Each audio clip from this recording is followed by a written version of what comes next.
नमस्कार जी, मैं मंजू। नवंबर की आज 12 तारीख है और ज़ेबरीना होलीहोक को हम कैसे ट्रांसप्लांट करेंगे। और ज़ेबरीना होलीहोक नहीं, जो भी आपने पौध तैयार कर रखी हो तो सब इसी तरह से ही ट्रांसप्लांट होनी है। तो मैं थोड़ा आइडिया भी दे दूंगी कि जैसे राइस वाले बैग आपके पास आपके घर में खाली होते हैं, इस टाइम खूब सारी पौध जो तैयार होती है, तो हमारे पास जो है जितने मर्जी प्लांटर खरीदें तो कमी तो हो ही जाती है। तो किस तरीके से ट्रांसप्लांट करना है, तो कल भी मैंने जो इस तरह के ये देख रहे हैं जो हमारे ये गली में आते हैं, 12 प्लांटर ये खरीदे हैं। तो 10-12 करते कल मैं गिनती कर रही थी, ये 50 मैंने खरीद लिए हैं, पूरे 50। हो सकता है और भी नीचे कोई 2-4 हो, मैं गिनती से वो भूलवंश रह गए हो।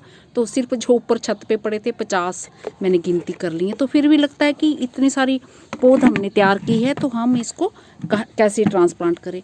तो इसे मॉइस्ट मिट्टी जो पसंद आती है, और ज़रा सी भी धूप अगर तेज़ हो जाती है तो मिट्टी सूखी रह जाती है, तो इसकी पत्तियाँ पीली होना स्टार्ट हो जाती हैं। तो मैं इसे सुबह पानी देना इसमें भूल गई थी, तो वो निकालने से पहले, पौधा निकालने से पहले, क्योंकि हमें खींच के निकालना पड़ेगा, तो इसे अच्छे से गिल्ला कर लो ताकि रूट्स तक पानी पहुंच जाए और मिट्टी नरम हो जाए, और हमारी जो रूट्स जब हम उसे निकालेंगे तो डैमेज ना हो।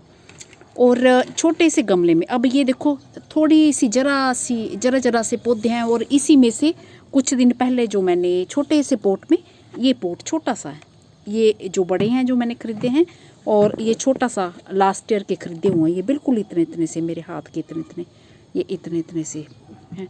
तो इसमें जो मैंने पौधा ट्रांसप्लांट किया, ये देखो कितनी अच्छी ग्रोथ होगी। तो इस छोटे से पोट में आप एक पौधा लगा सकते हैं, और 5 किलो बैग वाले में उसमें कैसे लगाना है ये भी मैं दिखाती हूँ। तो जैसे कि मैंने बताया आपको कि 5 किलो राइस वाले बैग में आपने 2 पौधे आराम से लगा देने हैं। और जब पौधे अच्छे से चलने लग पड़ते हैं तो इसे, और धूप में फुल सनलाइट में ये बहुत अच्छे से चलते हैं, हाफ डे सनलाइट में भी रख सकते हैं, बट फुल सनलाइट में भी ये बहुत अच्छे से लगातार फिर फूल खिलते रहते हैं। तो अब ये हमारी मिट्टी इतनी देर में गिल्ली हो चुकी होगी, और हमें साइड साइड से पहले निकालने हैं। तो 2 पौधे निकाल लेते हैं। ये नीचे से पौधे को यहाँ से नीचे से ऐसे पकड़ना है, और पकड़ के 2 उंगली से और अंगूठे से, और ये ऐसे उंगली से, और धीरे से ऐसे खींचना है ऊपर, धीरे धीरे से। मिट्टी क्योंकि हमारी गिल्ली हो चुकी है और लूज़ है, धीरे धीरे तो ये हमने खींच के निकाल लिया। इस तरह जड़ आ गई है। और एक पौधा और जहाँ पे घने घने पौधे हैं ना, बीच में से निकाल लेते हैं ताकि बाकियों को खुराक मिल सके। तो ये निकाल देते हैं, ये घना पौधा है ऐसे। तो ये देखिए, ये आराम से निकल गया, ऐसे नीचे से पकड़ के धीरे धीरे निकालना है। तो ये हमारा हो गया, हम 2 पौधे ट्रांसप्लांट करेंगे। तो इस तरह से ये राइस बैग जो मैंने लिए हैं, ऐसे होल्स बना लिए हैं, और कैनफ का प्लांट लगा था, तो ये मैं दूसरा बैग एक दिखा रही हूँ। तो उसको मैंने ये इतना इतना काफ़ी कुछ भर दिया है, और थोड़ी सी मिट्टी है, ज़्यादा मिट्टी नहीं है। तो ये है राइस वाला बैग। नीचे रखती हूँ तो ऐसे आ नहीं रहा है मेरे ये। तो ये आप देख रहे हैं, ये डबल मैंने ये फोल्ड भी ऐसे किया हुआ है, और इतना खाली भी है, इतना वो जो कैनफ का कट शट करके लकड़ी डाली, और इतनी सी मिट्टी डाली है। तो ये इसमें भी आराम से 2 पौधे हमारे चल पड़ने हैं। तो ये जो 2 प्लांट हमने निकाले हैं, ये थोड़ा थोड़ा स्पेस देके ये ऐसे ऐसे गड्ढा करना है, और रूट्स को बस ऐसे पकड़ के हवा में, बिल्कुल दबाना नहीं है, ये हवा में ऐसे रखना है ताकि ये डैमेज ना हो, मिट्टी में नहीं। और धीरे धीरे मिट्टी जो ये ऐसे बस गड्ढे में ये ऐसे पकड़ के रखना है, ये देख रहे हैं, और हवा में ऐसे ऊपर रूट ये ऐसे करके रहें। और अगर ज़ोर से लगाएंगे तो ये डैमेज भी हो सकते हो। धीरे धीरे मिट्टी ऐसे करनी है, ये इस तरह से। और फिर बाद में ये 2 उंगली से ये इस तरह से ये दबा देना है हल्के से, इस तरह से। और उसी तरह से ये साइड वाला पौधा भी। तो सब पौधे मैं इसी तरह से लगाती हूँ।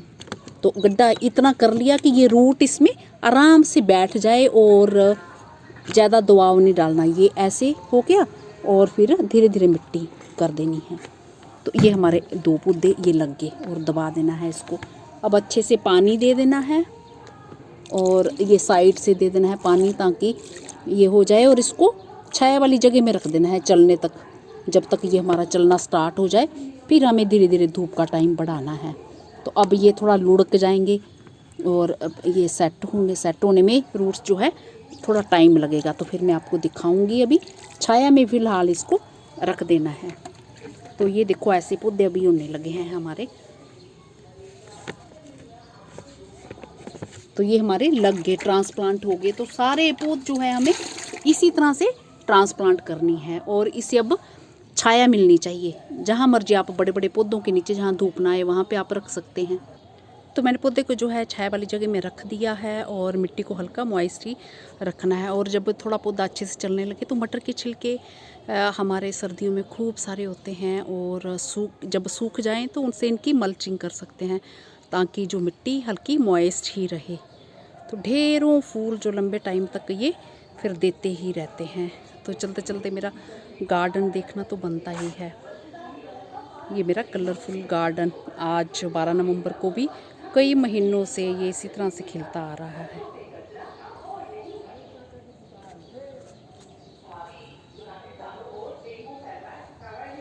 तो मेरे किसी दोस्त ने ये पूछा था ये पौधा कौन सा है पर्पल फ्लावर्स वाला, तो मैक्सिकन हैदर जो मैं हिमाचल से लेके आई थी। लगातार इस पे फूल तब से आ ही रहे हैं कई महीनों से, और ये साल भर फूल देता रहता है। इसी के साथ नमस्ते जी, शुक्रिया।